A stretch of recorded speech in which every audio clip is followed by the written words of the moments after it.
hockey fans, and welcome back on into the latest installment of the Neutral Zone. Lots to get into tonight. We are a week into the NHL season, and things are being a little weird, a little wacky. We got 4 games on the docket tonight. We'll be getting you caught up on the scores from those, some stories from around those games. We'll also get into some NCAA hockey tonight as well. Boy, you thought things were weird in the NHL over the first week. Boy, have we got some stuff for you at the NCAA level. Upsets everywhere there. Lots to get to, only so much time. So strap it on in, buckle on up. This is the Neutral Zone. Let's have some fun, everybody.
And hello and good evening, everyone. Welcome back on into the Neutral Zone here on IE Sports Radio, your direct feed for all that is sports. I am Adam Karnik. He is Freddie B. Together, we are the Neutral Zone. We do this silly little thing every Wednesday night. Glad that you are here with us. Freddie, how has your week been? Week's been great. Man, it's so nice to have hockey on almost every night of the week. And once these games are flowing, it's so much to, keep track of. And man, we've got so much already in the first, 5 games or so, 5 games for each team this season. You can kind of already tell who's going to be peaking, who's not so great right now. And man, a lot of good stuff to talk about. It's been an exciting week of hockey. My favorite time of year. Absolutely. I like that you said almost every night, because less than one week into the season, the first Friday night, there were no games. I know. I don't understand that. You had 14 one night, and then you go to like 2, and then 0, and then 16 on everybody plays Saturday. But I did like that everybody played on Saturday, but yeah, the flip side of having everybody play on one night is that means you probably have to have a night where nobody plays, and that's what we had right out of the gate. Yeah, I don't know if it had anything to do with any of the other professional sports or not, or Canadian Thanksgiving was coming up as well. I don't know if that had anything to do with it, but after you've started the season and then there's nothing for one night, I almost didn't know what to do with myself. I had to actually spend time with my family. Oh my goodness. We can't have that now, can we? That's what hockey's for. Gather around the television, everybody. This is our family time. We're watching a hockey game. Which one? Anyone. Just pick one. Exactly. My daughter, she's been watching a lot of the games with me as well. She's like, Dad, who's playing tonight? Who are we going to watch? And I really enjoy that time. My kids really do enjoy it. And in fact, we are doing a family trip. We are all going to Crypto.com Arena tomorrow night to see Sidney Crosby and Anze Kopitar one final time. Oh, there you go. That'll be fun. Oh, enjoy that. Yeah, I'm looking forward to it. My 15-year-old, her name is Sydney, and she was named after Sidney Crosby. So there's a lot of. I've always loved the guy, and I'm a second favorite Penguin fan to my LA Kings. So every time they're in town, I try to make a point, and we try to go to a game. So looking forward to that. Well, there you go. That'll be fun. Yeah. Anytime I turn on a game, my daughter, she's a little younger than yours. She's only 7. Uh-huh. Um, she'll immediately, who's playing and who are we rooting for? Yeah. Those are the important things. And the concept to her of, well, I'm not necessarily rooting for anybody. I'm just kind of watching, observing. That is totally foreign. No, Dad, who are we rooting for? Mhm. Who do you want to? And usually it'll be, well, who do you think is going to win? Yeah, exactly. Well, that team. Okay, that's who we're rooting for. Okay, Yeah. all right. Yeah, that's great. Start them young. I mean, this is so great. I did a YouTube video with Sydney. She's my big hockey fan and also does the IndyCar podcast together with her, and she's my sports nut. And I remember I did a YouTube video. You should do this with your daughter as well. Just start quizzing her on the teams. You start giving her the locations, and then she has to tell you the team name or the mascot name. So, All right. yeah, they always like being, Dad, quiz me on my team. So, okay, cool. There we go. All right. All right. Well, yeah, we'll have some fun with that. And I hope you guys in the audience are going to have some fun with us tonight as well. Whether you're watching across YouTube, Twitch, or Twitter, we are here for you. Be sure to drop us a comment in the chat. Let us know that you're here. Let us know where you're watching from. Let us know who you're rooting for. Who is your team that you're looking for tonight? A relatively quiet night in the NHL tonight. We've just got the 4 games on the docket tonight. 2 of them are in action and 2 of them are waiting to get started. Yeah. We've got Ottawa and Buffalo. This one's a barn burner. They just dropped the puck only about a minute and a half ago on the third period, and it is already 5-3 Buffalo with the lead. And boy, we were going to get into this topic a little bit later on in the show about Buffalo's trouble on the power play. Oh yeah. They have solved that problem. Yeah, you know what? All it takes is maybe a couple extra games for everybody to gel and things to start to click. The expectations weren't great for Buffalo from the beginning of the season. They were going to be fighting to finish out of last place this year, but it's nice to see that going. The fans were pretty upset starting the season 0-3, and they're starting to come to the games with bags on their heads, and you don't want to see that early in the season, but Buffalo has been dealt a significant injury already to Josh Norris, and that's a huge blow. He was going to make big impacts. Now you really got to rely on Alex Tuck, Tage Thompson, and like Rasmus Dahlin, those 3 guys to bring this group of guys together. Kevin Adams, the GM, is under extreme amount of scrutiny right now, and he's probably likely to be one of the first GMs let go at the end of the season, if I had to guess. Yeah, that's going to be something to keep an eye on. And Owen Power too, starting the year on IR there. But Sabres, now it's a 2-goal game. We all know how tenuous that kind of a lead can be, but with 18 minutes and change left to go in regulation, the Sabres looking like they might be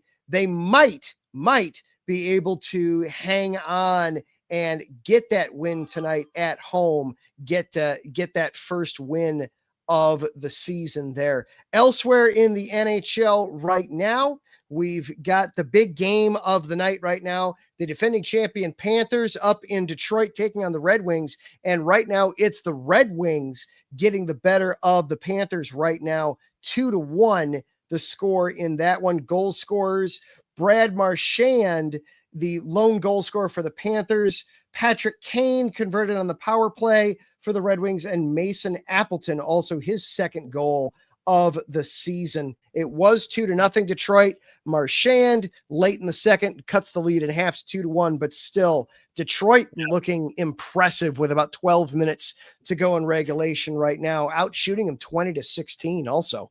Yeah, that's huge. I mean, Detroit just got off on Monday beating a really good Toronto team, a game in which they should have actually been blown out. But thanks to Cam Talbot, he was under major duress and over 40 saves, I believe, in that game. for Cam Talbot, or else the Leafs would have ran away. But they were able to come away from Toronto with 2 points, and now playing, the defending champions and putting up another good fight tonight. Lots of good promise out of this Detroit team already so far in the season. And when you have Patrick Kane getting on the scoreboard, that's always a huge boost. Yeah, well, Kane's one of those guys that it's just a matter of time before he gets his. But yeah, that game for the Red Wings, outshot 40-15 ridiculous in that game. That's absurd.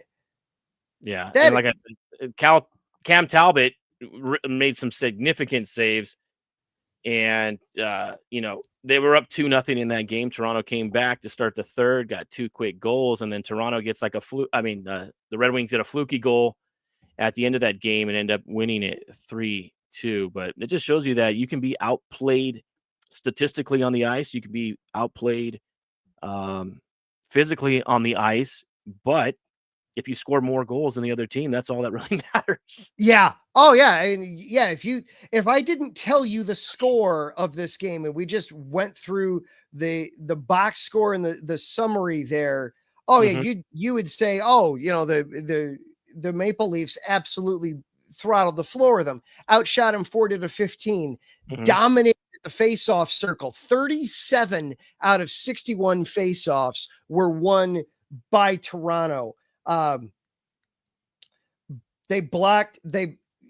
Detroit blocked 20 shots. Yeah. 60 shot attempts by Toronto in the game in that one. Just massive numbers for Toronto. But yeah, it's ultimately the only ones that matter are the ones that find their way into the back of the net. And that's where Detroit had the most. And Cam Talbot, absolutely the number one star of the game in that one. What was it? 38 saves overall, 38 saves, overall. 38 overall and 14 in the third period. That's a heck of a job by Cam Talbot in that game. He's stopped so far tonight with 10 minutes left, 15 out of 16. So it's possible Detroit could get on a little hot streak right here and make some waves early in the season. That would be impressive. They were really fighting for, that playoff spot, that 8th spot last year, and they're looking really good right now. I'm liking what I'm seeing out of Detroit. They can still get that good goaltending. We saw John Gibson get lit up the first game of the season, and we're like, oh, shoot, now is this the John Gibson of old when he was in Anaheim? Now can he stay healthy? You're going to really have to rely upon both of these guys to really do well. But, again, a good start for the Red Wings. Yeah, excellent start there. And then getting ready to drop the puck here in, we'll call it 15 minutes. We know how hockey games work.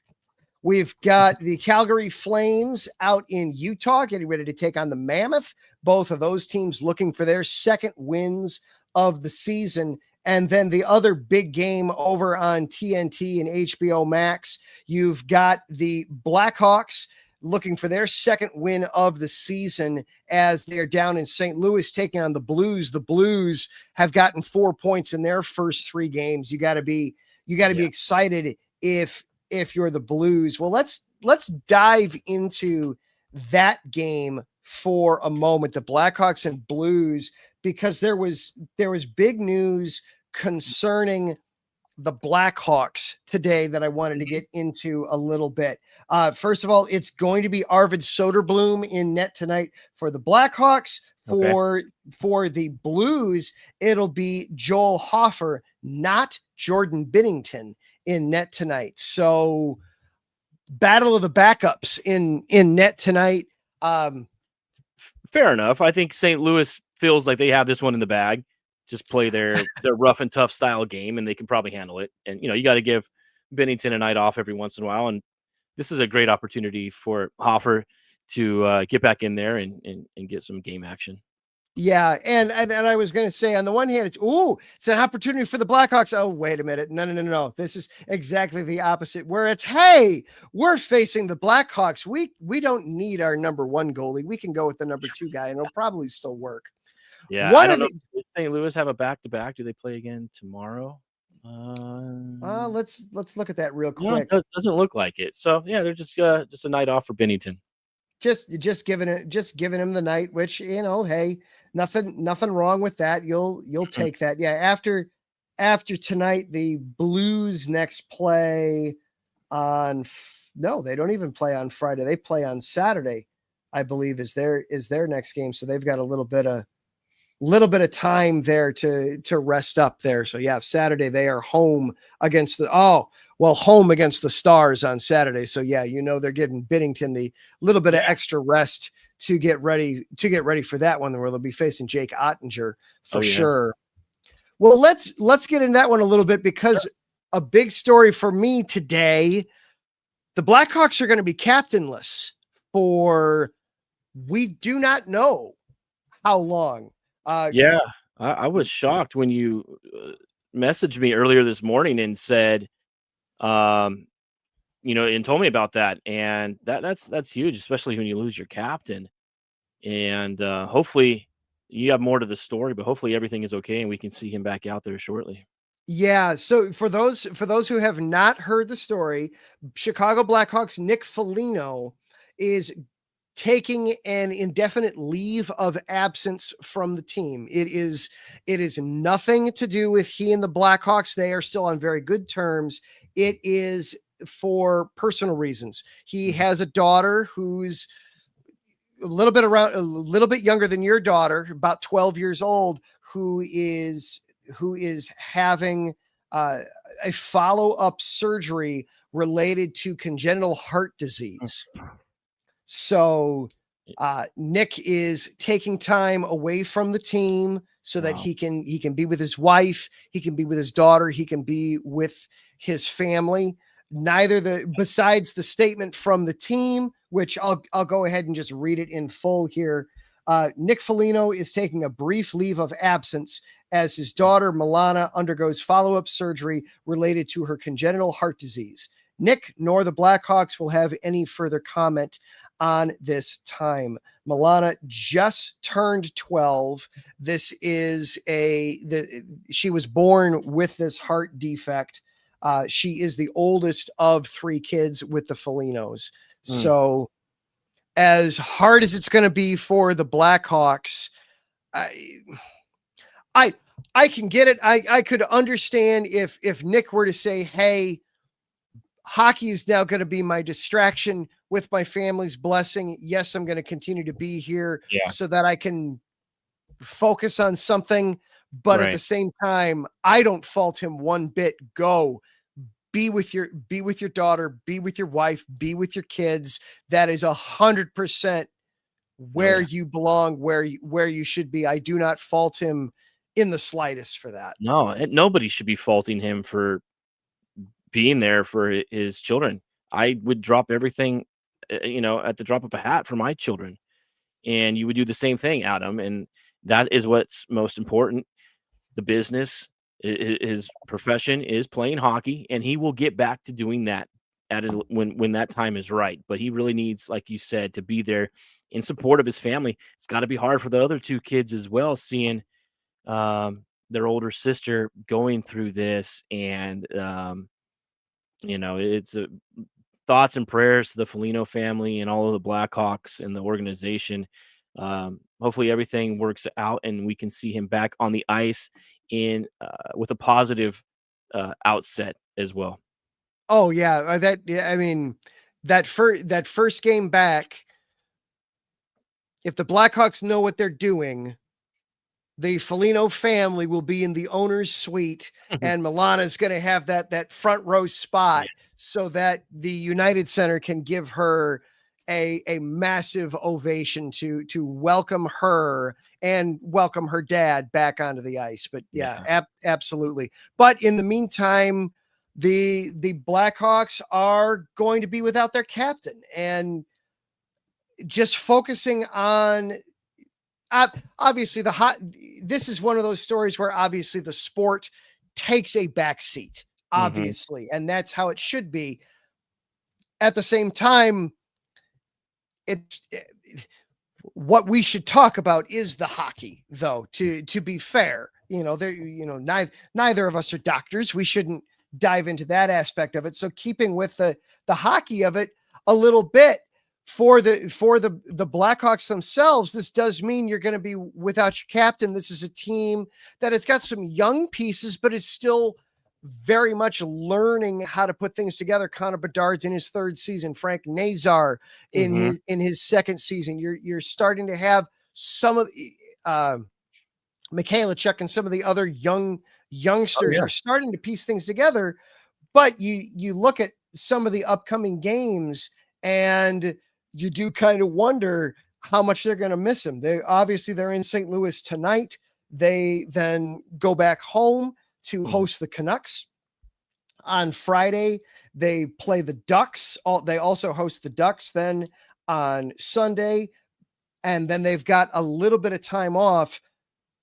You're hoping then maybe that Foligno is back. They have, after this Sunday, they don't play again till the following Thursday when they're down in Tampa Bay taking on the Lightning. So maybe somewhere in that 3 days, where they've got 3 days off there, hopefully somewhere in there, Foligno feels comfortable and is able to come back, and then they can go from there. And then they turn around and they host your Kings the following Sunday. So maybe that'll be the big ovation day. I hope it's that quick.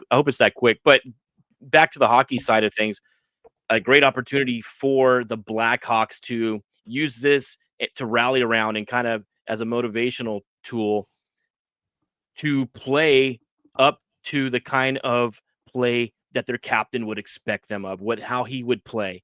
I don't know who has been named an interim captain or if they have done that or so yet, but I think it could be a turning point for the Blackhawks. They're so young already this season. Say, hey, let's get together. We're gonna fight this, as in the loss of Nick right now, and that way when he comes back, we're not going to be sitting 1-5, 1-6. We can maybe be closer to a 500 team and starting to put those pieces together. So young. Spencer Knight in net. He's been very good this year. I think you said Soderblom is playing tonight. Is that correct? Yeah, Arvid Soderblom's getting the start in net tonight. Okay, so use this as a motivational factor. And I like what I've seen out of Chicago. Very young, but they have some talent, and I think they're starting to, do some things. And a nice win the other night for them, a lot earlier than a couple other teams in the league.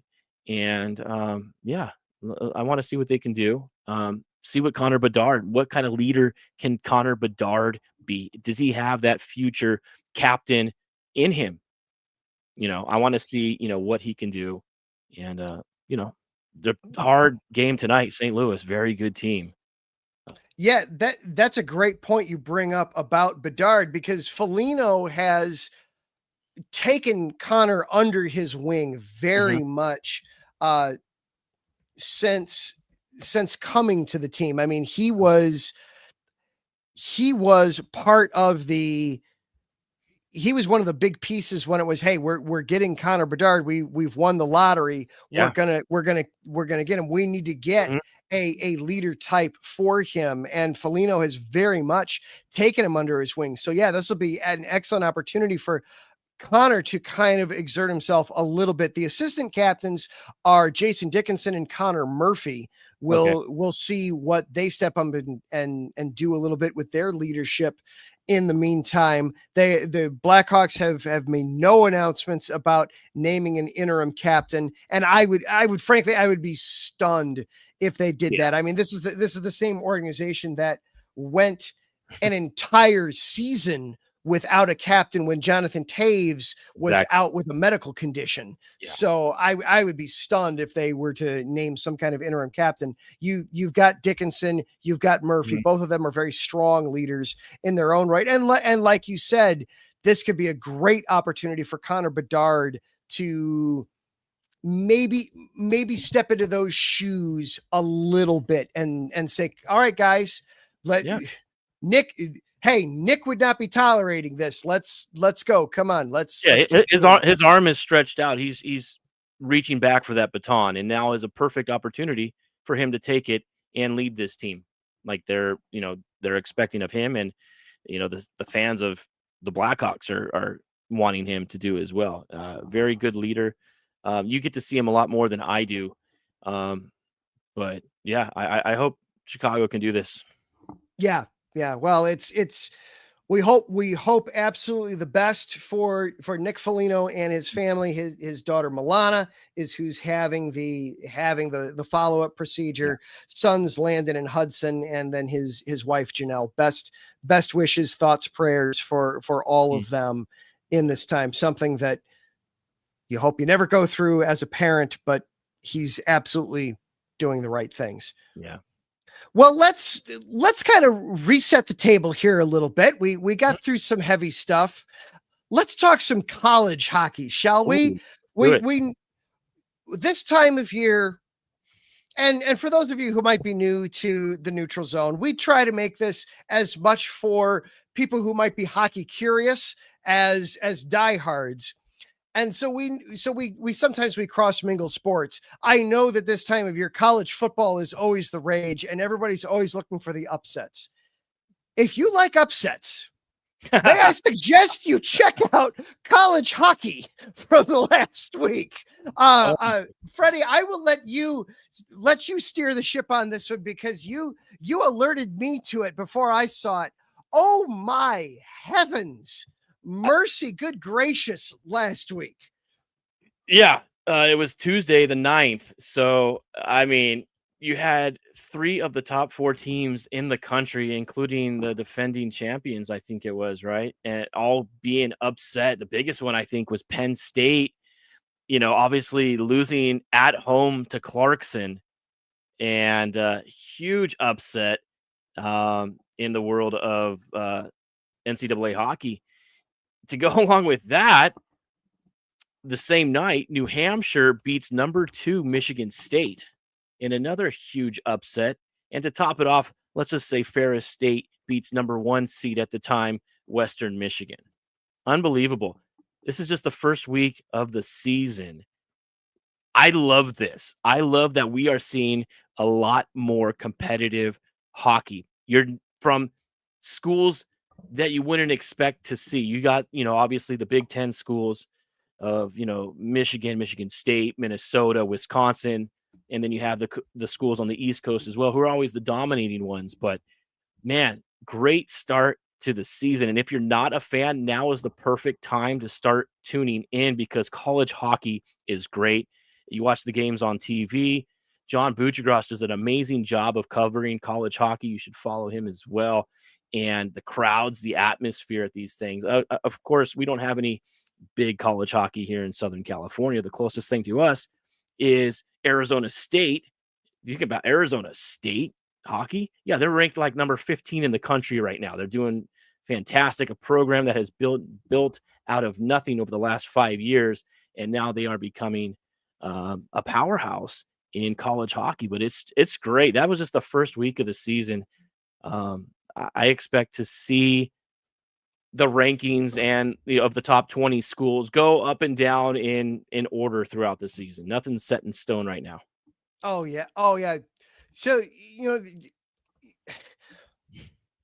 that night though, that Tuesday night, just absurd. I mean, you have reigning defending champion and number 1 overall Western Michigan. It was banner raising night in Kalamazoo, and in comes Ferris State. No, we're gonna knock you off. Now that one I can give a little bit for. There's absolutely a rivalry there. Ferris State is a hockey program that has some tradition behind it. They're going through a little bit of a patch right now, but they've been to some Frozen Fours. They've won some big hockey games in their history before. There are no pushovers. So it's Larry B having some fun in the chat room there with with Western Michigan. So that was one game. Then out in East Lansing, Sparty is Mm-hmm. celebrating back-to-back Big Ten titles. Yep. Nope. We'll see your Big Ten title and start you off with a loss against an unranked opponent, University of New Hampshire, and then Yep. Penn State with the consensus number one prospect in all of college hockey, the guy who everybody expects to be the number one pick here at the end of the season, and Gavin McKenna comes to Happy Valley, and Clarkson's like, yeah, no, we're gonna smack you around up and down the ice, 6-4, beating Penn State, and absolutely just buried the ice on them too. Outshot them 40-26. Yeah, and Ferris State is the only team of those three that had those upsets that are, and with New Hampshire as well, that are close to the top 25. They're about in the top 30 in the country, but the Clarkson win was definitely unexpected. A huge win in college hockey. I love seeing upsets. I don't have a favorite. Do you have a favorite when it comes to college hockey? It's huge in your neck of the woods, Adam.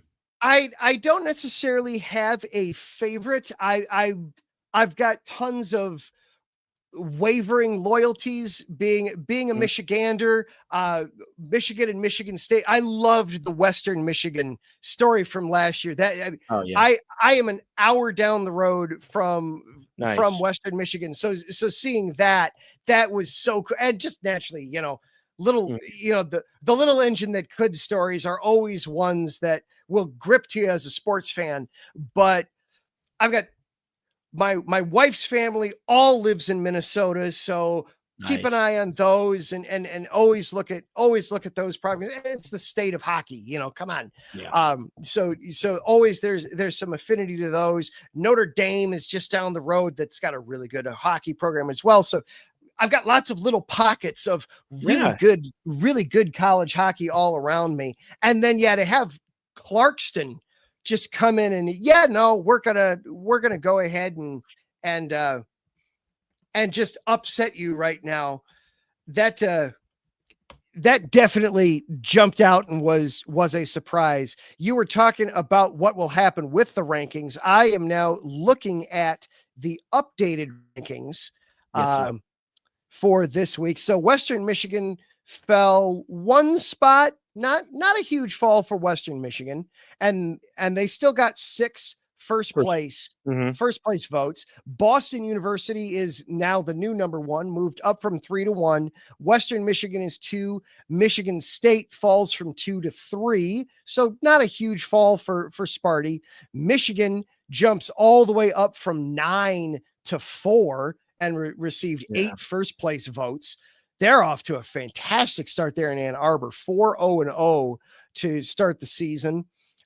Denver, Penn State falls from 4 to 6. Maine falls. That's the Maine team I'm falls from looking 6 to out 7. for.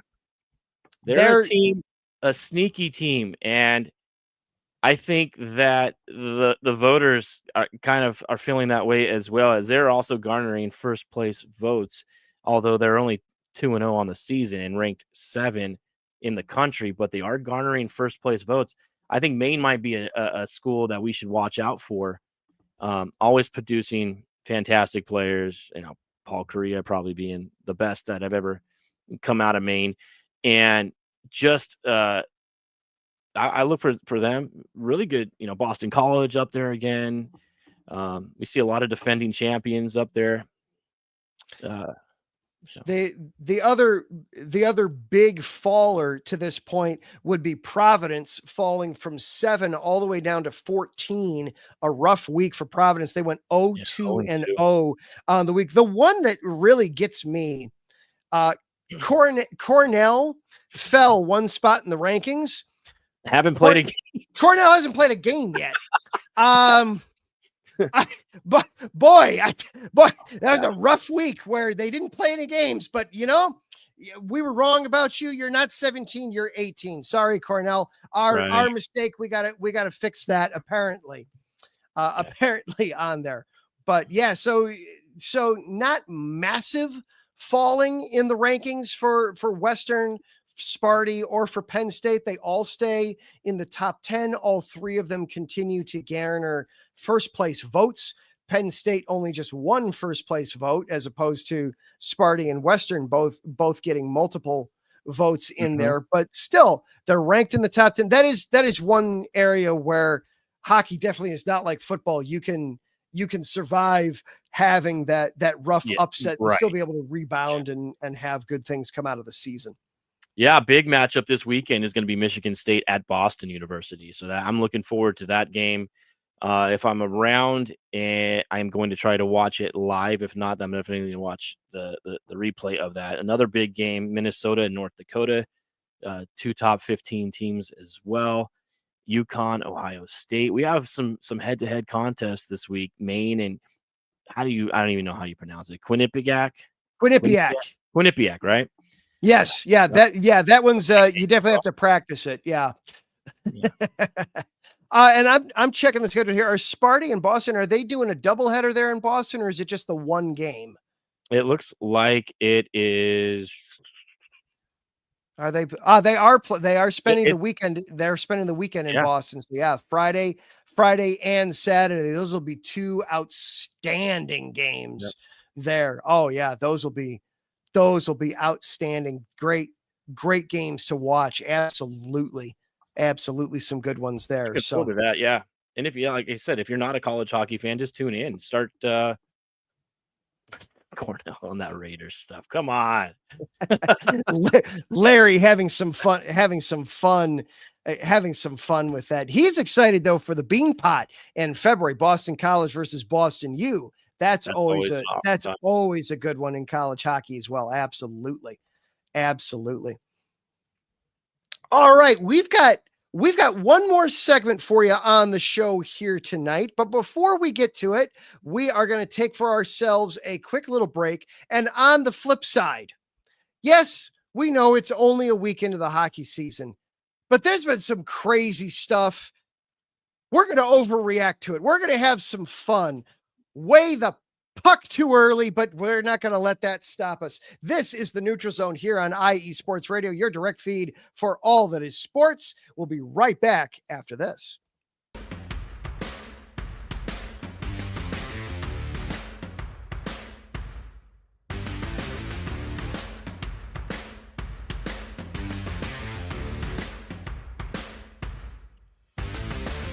IE Sports Radio fans, this show is brought to you by Planet Jerky Premium Brisket Beef Jerky. Planet Jerky is the official jerky of the 2022 California League champion Lake Elsinore Storm, Single A affiliate of the San Diego Padres. This all brisket jerky has gluten-free options, contains no MSG, no sodium nitrate, is low in sugar, and high in protein. Go to their website at planetjerky.net and follow them on Instagram at Planet Jerky. Planet Jerky, the jerky that's on a whole other planet.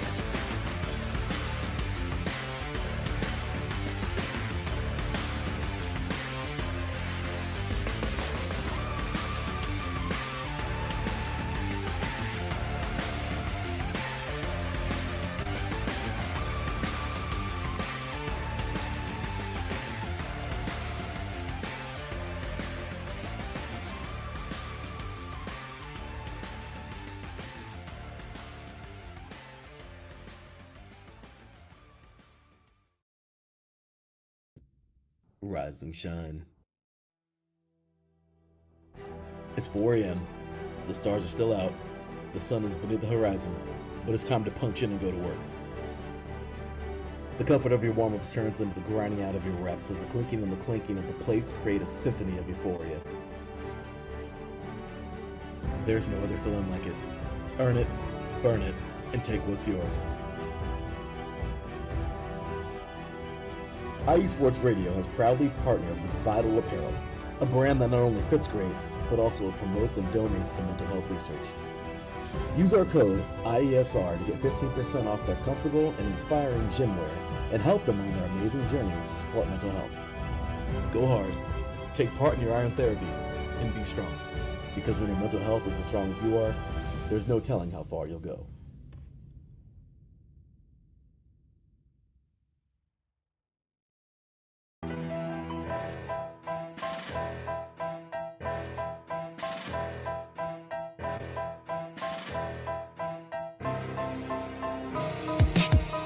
For the last 10 years, IE Sports Radio has been bringing you amazing content ranging from interviewing legendary athletes, coaches, and other authorized media personnel to building tailor-made shows dedicated to all major sports cities around the country.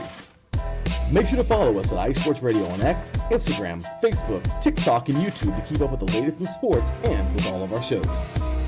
Also, make sure to check out our daily updated website at iesportsradio.com. At iesportsradio.com, you can see our daily show schedule and check out all of our show pages with personal bios to learn a little bit more about each of our awesome hosts. In addition to our show pages, you can catch the iSports Radio blog, Hall of Fame, Fans of the Month page, and our merchandise shop, including t-shirts, tank tops, caps, long sleeves, hoodies, and more. For now over a decade here at iSports Radio, we've continued to be by the fans, for the fans, and we thank you all for your support and for making iSports Radio your direct feed for all that is sports.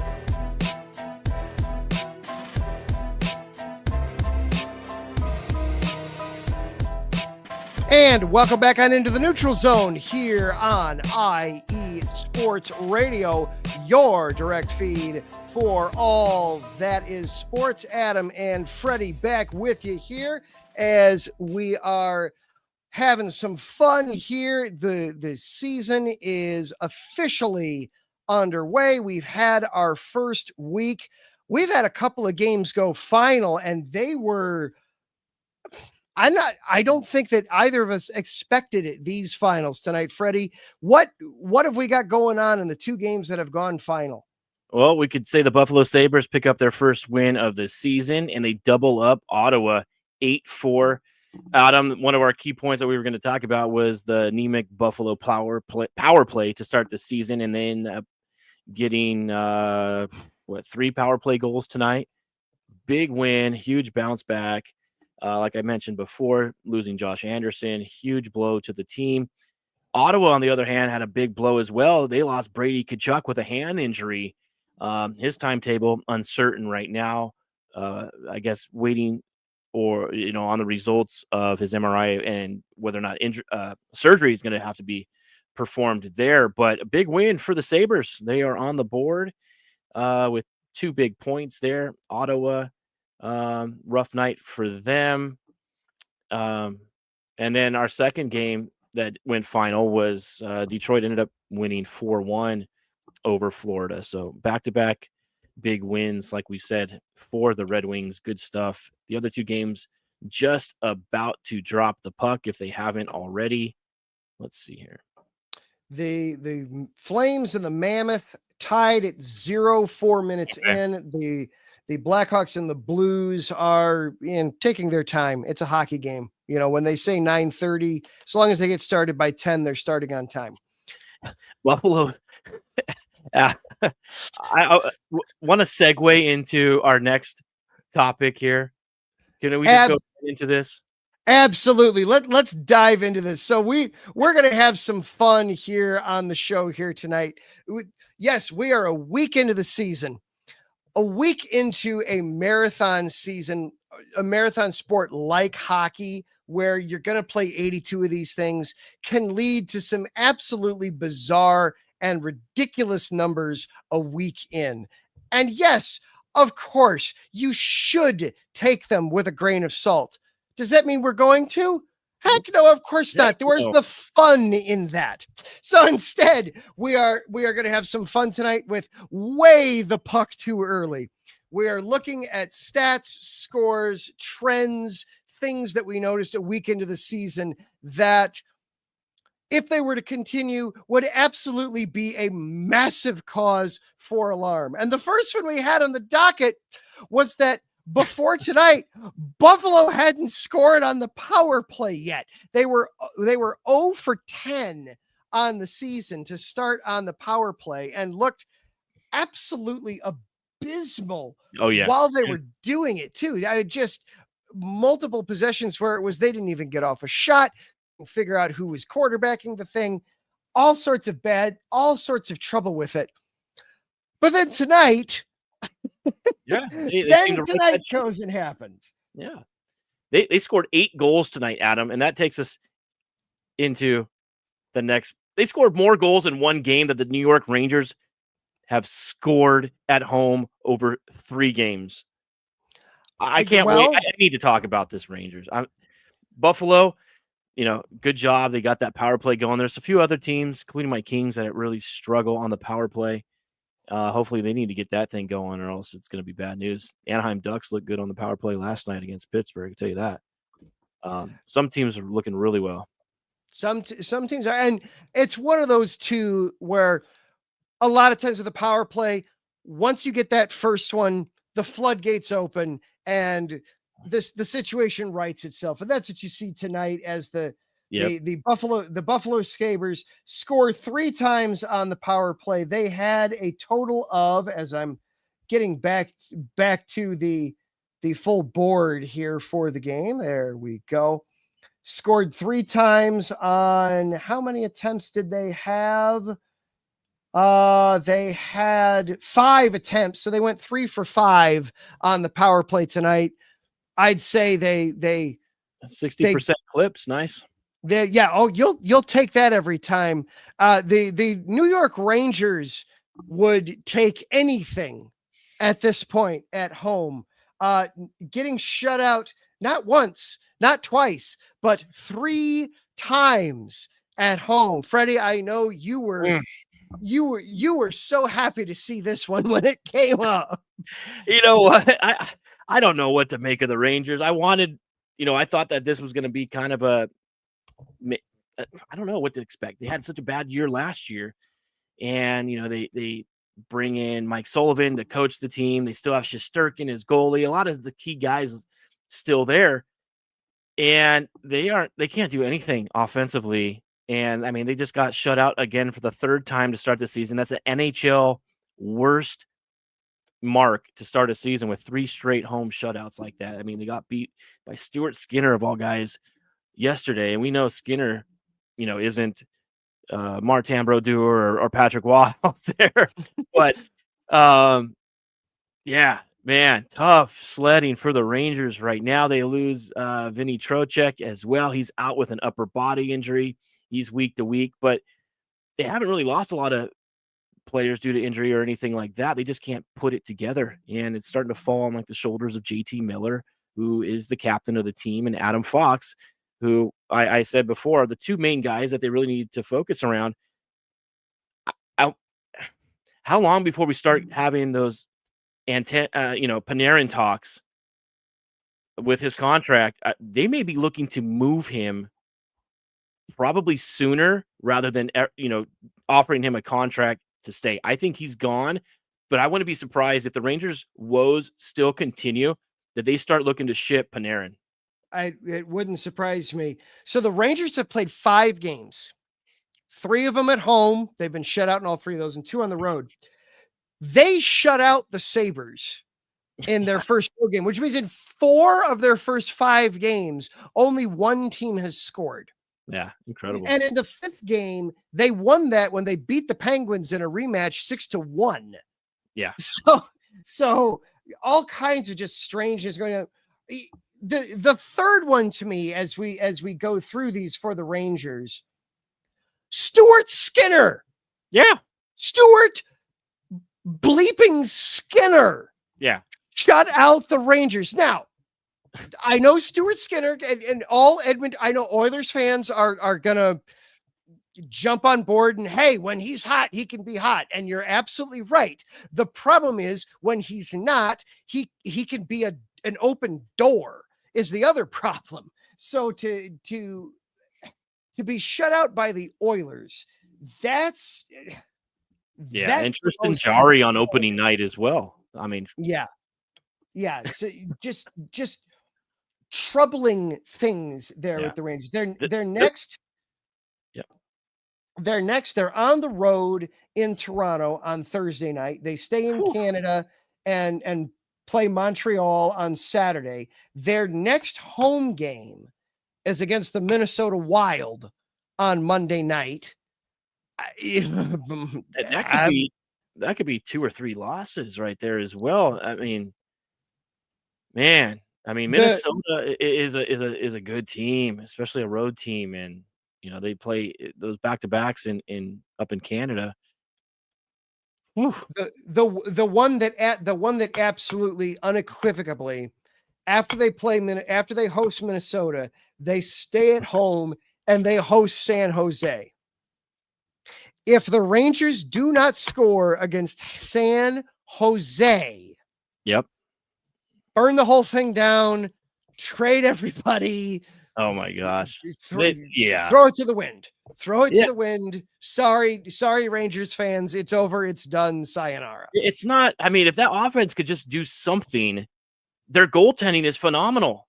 You got Jonathan Quick, the backup, with a 103 goals against average, and you have Igor Shesterkin with a 0.76 goals against. So they're both giving up less or just at 1 goal a game. So they're getting what they need from the netminders.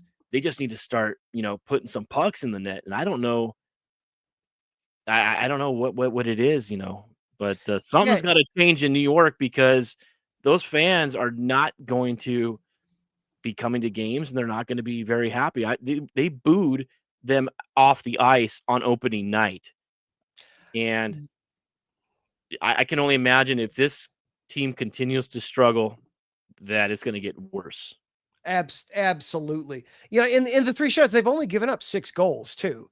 They gave up 3 to Pittsburgh, 1 to the Capitals, 2 to the Oilers. Those are some high-powered offenses that they were able to keep in check for the McDavid and Draisaitl last night. McDavid picked up an assist, and on the first game against Pittsburgh that they lost 3-0, 2 of those goals were empty net goals for the Penguins. Yeah. So they really only gave up the 1 goal. So they're doing their job on the back end. I expect them to do better than this. We'll see. Give them another 3 to 4 games, and then I don't know, man. Rangers are one of those, this original 6 team. They've got to be. Their fans are ruthless. They're Yankee fans. Mm-hmm. They're Jets fans. They're going to burn MSG down if they're starting to pay top dollar to go to these games, and the team can't put one in the net. Yeah. It's so definitely the panic meter in New York is definitely high at this point. Well, yep. Larry is having a ton of fun in the chat room. He is rapid fire throwing some stuff at us. So let's dive into this a little bit here, as we are having some fun here with way the puck too early. 1 week into the season, some trends or disturbing things that we're seeing at this point. Some of this we already just went through a little bit. What team has impressed us the most through the first week, and who's been the biggest disappointment? The Rangers are disappointing simply because their offense has been so bad. I wasn't necessarily expecting a ton from them, though, at this point. Who's kind of jumped out at you to this point? Well, there two teams really jump. One jumps out at me, and one I expect out of it. The team that jumps out at me is Detroit, 3-1 now on the season. And Boston Bruins, they are also 3-1, tied with Montreal at 3-1. So we were talking about the Atlantic being a really good division, and the Metro being, a little bit down, probably the worst of all 4 divisions. Those 3 teams in the Atlantic are teams that I didn't expect to see there. I mean, it's only 4 games into the season, but Detroit, Boston of all teams, who was terrible last year, and then Montreal, who is making some really good strides. They just signed Lane Hudson to a big 8-year contract. I really like what Montreal is doing up there. And then the other one that's not a surprise to me, Carolina. They are a machine. And I thought that they were going to be the team that runs the Eastern Conference, and they're looking at it right now. Of course, they played the Sharks last night, put up 43 shots on goal, and scored 5 goals. It was 2 years ago that they put up 10 on them. Yeah. I remember watching that game. The Sharks went back-to-back games giving up 10 goals, and then like the third game in that stretch, they gave up 7. It was bad. But Carolina, really strong team. And in the West, I mean, it's kind of up for grabs. Dallas, doing their thing. I'm liking what I'm seeing out of St. Louis. Unfortunately, they are playing your Blackhawks tonight. But a guy I look out for right now is Jimmy Snuggerud. I'm really impressed by what I'm seeing out of him right now. He's got 2 goals on the season, but a kid that you can watch out for this season, definitely. What about you, Adam? For me, Detroit is the one that really jumps out at me with the great start. 3-1-0 on the year. Really like what we're seeing there in the Motor City. I like that start. One that another one that Larry threw at us. Anybody showing Stanley Yeah, Cup contender yeah. chemistry at this point?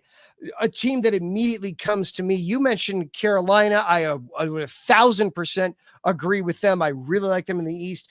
I also like the start that we're seeing out of the Avalanche. We talked a little bit about them last week. Yep. 3-0-1, 7 points in their 7 out of 8 points through their first 4 games. They're And clicking. they're clicking. You're of course, the guys that we knew, the McKinnons, the McCarrs, are having good start to their season. We talked about it last week too, but they're net minding right now. What we're seeing in net out of the Avalanche, I'm really liking. I'm really impressed with to this point. They've got they're in Columbus later this week. Then they take on Boston and Utah, and then they've got a big one next Thursday night playing the Hurricanes. That's going to be a really good matchup. I really like Colorado at this point for showing that. And it wasn't that long ago that Colorado went all the way. So they remember the path. I think when we did our Western Conference update, you were really high on Dallas. I was really high on Colorado. Both teams are gonna be there, and they're showing it already so early in the season. I'm gonna put this one out for Larry. Your Anaheim Ducks. I mentioned in our previews as well that I expected the Ducks to be better in fighting for a playoff spot. And I've watched every game of theirs so far. Again, I'm not a Ducks fan by any means, but I am a hockey purist. They're exciting to watch. Their uniforms might be gross. It looks like a bunch of hazard cones out there. But what I'm seeing on the ice is good chemistry already. Their young guys are coming to play. Chris Kreider with 4 goals already on the season, 3 of them coming on the power play. He's on pace to score 109 goals this year. Can you believe that? He comes over from the Rangers. The Rangers could sure use Chris Kreider right now on the power play, right? He has 3 power play goals already this season.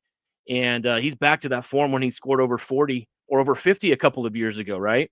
So I do like what I'm seeing out of the Ducks. Good defense. They're getting the good goaltending with Stellars. And I mean, their young guys are really out there already proving themselves. Cutter Gauthier, he is fun to watch. Frank Ricciano, obviously we know, he's a veteran out there as well. But Bennett Seneke, an awesome start to the season so far. Jackson Lacombe, Owen Zellweger, those guys are making a name. They are fun to watch. And I'm in a group chat with a bunch of Kings fans. And it was quite depressing as a lot of fans are starting to already give up on the Kings a week, 2 weeks into the season. And they're like, oh my gosh, watching the Ducks right now, I wish our team was playing like this. They're fast. They move the puck. They take the body. I like seeing that kind of action. They could be erratic, very chaotic, but I love watching their games. 5-4. The other night, they beat San Jose 7-6. May not be a cup contender right away, but man, if you can tell how a team is doing and what their future looks like this early in the season, Anaheim is looking very nice. And and Coach Q is doing good stuff out there with the. Did you see, speaking of their uniform? Did you see what the fan promotion was they had the other night? The Wild Wing masks. That was awesome. They had those. I worked for the Ducks in merchandising back in the late 90s, early 2000s. Okay. And that was a big thing. They were still the plum and teal color. They were the Mighty Ducks of Anaheim still. They had done the name change or anything like that. But I like how they brought the logo back. They changed the colors to orange, representing Orange County, making a huge statement in that Orange County market. They've got a major training facility in Irvine, which is right down the road from Anaheim. They had their largest attendance ever. Remember, they won a Stanley Cup 15 years ago, 20 years ago almost. their largest attendance was for opening night last night, and whether it's the marketing, whether if it's just a new generation of hockey fans that are maybe Kings fans in the past or just new to hockey and they felt that this is their niche.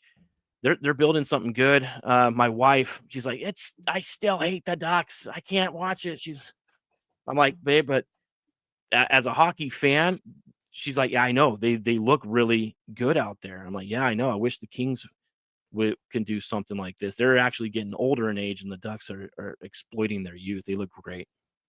As a child of the 90s, I can never hear the Ducks without then hearing Daffy Duck say, what kind of a Mickey Mouse organization is that? But that's a totally other conversation. They are having a really good start. Now they've got themselves a matchup tomorrow night. They're taking on the Hurricanes. Yeah. They're in Anaheim. So we'll get a good taste for what the Ducks really have cooking. Yeah, I want to see that one. I want to see that. Their first game of the year, they was a dud up in Seattle, and but they did have close to 40 shots on goal that game. But they've started finding their chemistry. It should be a good game. I think Vegas has the odds right now at the over under of 6.5 goals, but I won't be surprised if you see a total of 10 or more goals scored in tomorrow night's game. That and those are always fun games too. Yeah. When you have all the goals going in and the goal horn is always going off and doing all the good things there. Always fun there. One more here that Larry threw at us. Which rookie or sophomore player looks poised for a breakout year? It's for me, it's very early for that, but that did lead into a nice segue to talk about Matthew Schaefer, because the number 1 overall pick for the Islanders did get his first NHL goal last week. And I did want to doff the chapeau and congratulate the young man for getting his first NHL goal. Yeah, good on him. That's outstanding. A lot of good young players already this year. He's not. I don't know if he's considered a rookie. He's only had I guess he is still, but Justin Brazeau of Pittsburgh right now is really playing at a high level. Not a rookie. The guy, oh shoot, who was it? Just the other day, the former Kings draft pick up in Minnesota. Or the Kings. I don't know. I'm drawing a blank right now. I gotta look that up. But hold on, give me a second here. Yeah.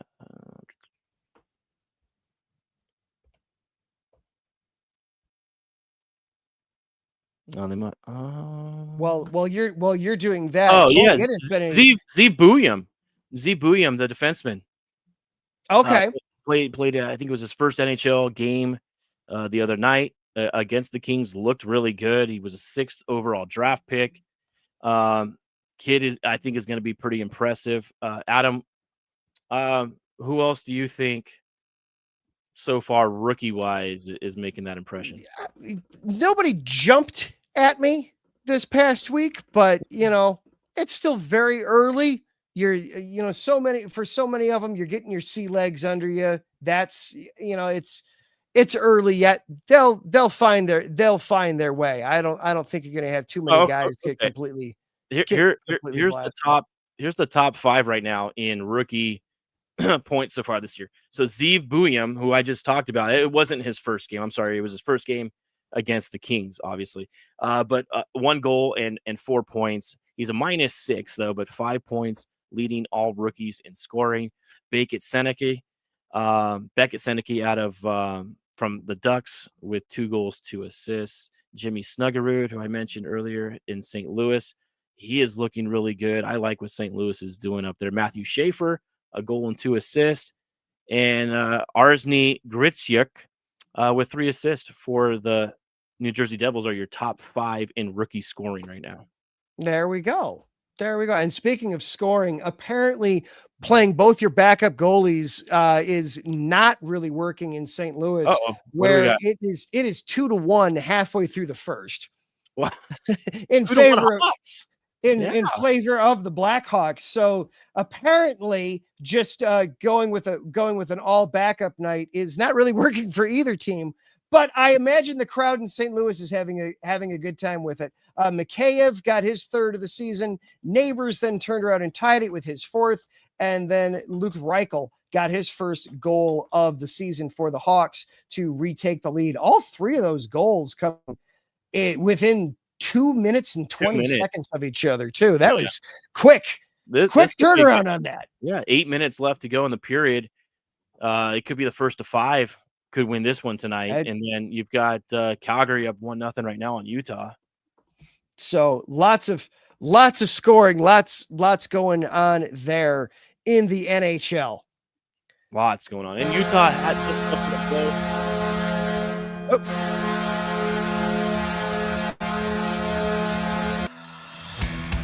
Go ahead, Freddie. What was that last point? I was just saying, mentioning Utah, they just suffered an injury blow as well, losing Sean Dursey a significant period of time with an upper body injury. So, man, they lost him last year. They lost him again this year early in the season.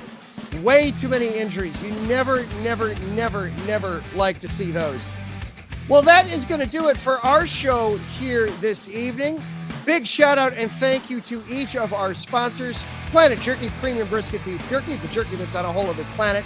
Go to planetjerky.net to place your order. They're still offering free shipping on all orders of $50 and above. Tasty stuff. And, of course, thank you to Vital Apparel, the brand that not only fits great, but also promotes and donates to mental health research. When you go to vitalapparel.com, use the promo code IESR, and you get 15% off of your order. Thank you to Larry B., the czar and overlord of all things IE Sports Radio, for producing this show behind the scenes. It does not go unnoticed, nor is it unappreciated. Also, thank you for hanging out in the chat room with us, Larry. He and his wife are getting ready to go down to catch some AHL hockey later on this week as well. Thank you also to Brian Francione hanging out in the chat room with us as well. And thank you for watching the show, whether it was live across YouTube, Twitch, or Twitter. We had 373 of you in the audience here tonight. Really appreciate that. So thank you guys for being here. And if you're catching us on the replay on YouTube, we do this live every Wednesday night, 9 o'clock in the East, give or take a few minutes here or there, as, you know, kids happen. Yes, they do. Together, he is Brian, I am Adam. Together, we do this crazy thing called the Neutral Zone every single week, Wednesday night at 9 o'clock, talking all things NHL, NCAA, PWHL, minors, majors, everything in between. We will see you next week. Have an absolutely fantastic week, everybody. Bye-bye.